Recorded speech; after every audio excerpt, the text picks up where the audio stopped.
साथियों नमस्कार, हमारे YouTube चैनल में आपका स्वागत है। आज हम कक्षा 10वीं गणित दो चरों वाले रैखिक समीकरण पढ़ रहे हैं। इनको किस प्रकार से हल करते हैं एक एग्जाम्पल के द्वारा समझते हैं। लास्ट वीडियो में हमने प्रतिस्थापन विधि पढ़ी थी, अब हम विलोपन विधि पढ़ रहे हैं। इनको हम विलोपन विधि से हल करेंगे। जैसा कि हमें पता है, विलोपन विधि का विलोपन शब्द का जो अर्थ होता है किसी भी चीज़ को छुपाना, अदृश्य करना या विलुप्त करना या हाइड करना। तो हमारे पास दो चर हैं x और y, इनमें से किसी एक को विलुप्त करके दूसरे चर का मान ज्ञात करेंगे और जब एक चर का मान ज्ञात हो जाएगा तो एक दूसरे समीकरण में रख करके और दूसरे का मान ज्ञात करेंगे। तो हमें यहाँ पर क्या करना है, सबसे पहले समीकरण 1 और समीकरण 2 में चर के गुणांक देखना है। समीकरण 1 में x का चर का जो गुणांक है वो है 2 और समीकरण 2 में x चर का गुणांक 1 है। तो गुणांकों का गुणा करके हम x चर के गुणांकों को बराबर करते हैं और जब बराबर हो जाएंगे तो हम उन पर विलोपन विधि लगा सकते हैं। सबसे पहले हमें करना होगा समीकरण 1 में दूसरे समीकरण में x चर के गुणांक का गुणा, तो यहाँ पर 1 का गुणा कर दें, या लेकिन समीकरण 1 में 1 का गुणा, 1 का गुणा करने गुणा हुआ समीकरण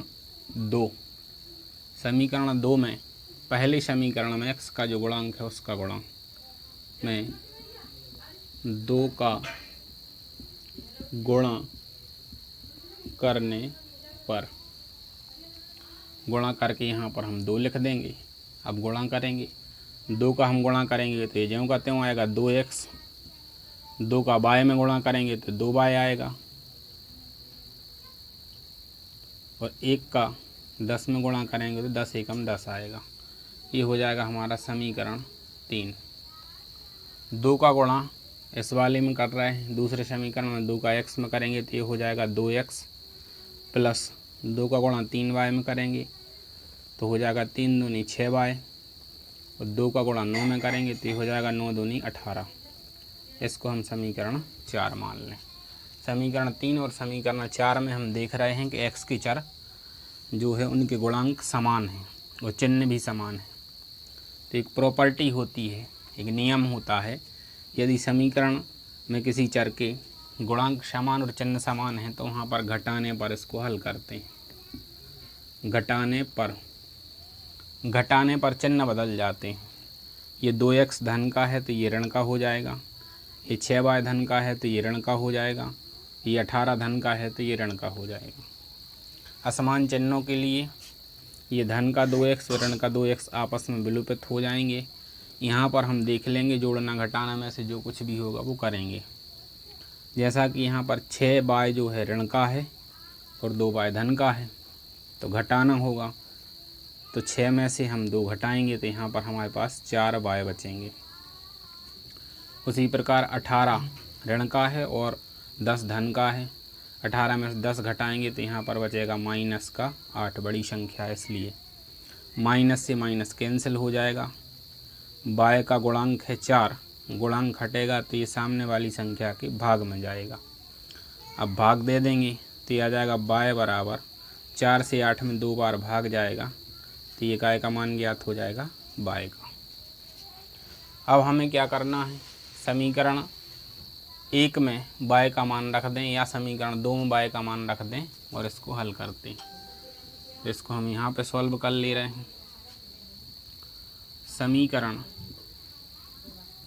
2 में y बराबर 2 रखने पर समीकरण 2 लिख लेंगे, x प्लस 3y बराबर 9। y का मान यहाँ रखना है तो x प्लस 3 और y का मान है 2 बराबर 9। गुणा करके हल कर लेंगे, x प्लस 3 दूनी 6 बराबर 9। 6 का पक्षांतर कर दें तो x बराबर 9 माइनस 6। x बराबर 9 में से 6 घटाएंगे तो आ जाएगा 3।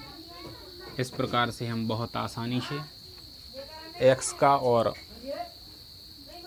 y का मान ज्ञात कर सकते हैं, जैसा कि हमने इसमें किया। अब एक स्टेप और होती है, हम सत्यापन करें कि जो हमने मान ज्ञात किया है वो सही है या गलत है। थोड़ा सा उस पर ध्यान देंगे। समीकरण 1 में जो हमने ज्ञात किए हैं मान उनको रख देंगे, फिर हो जाएगा 2 और x का मान है 3,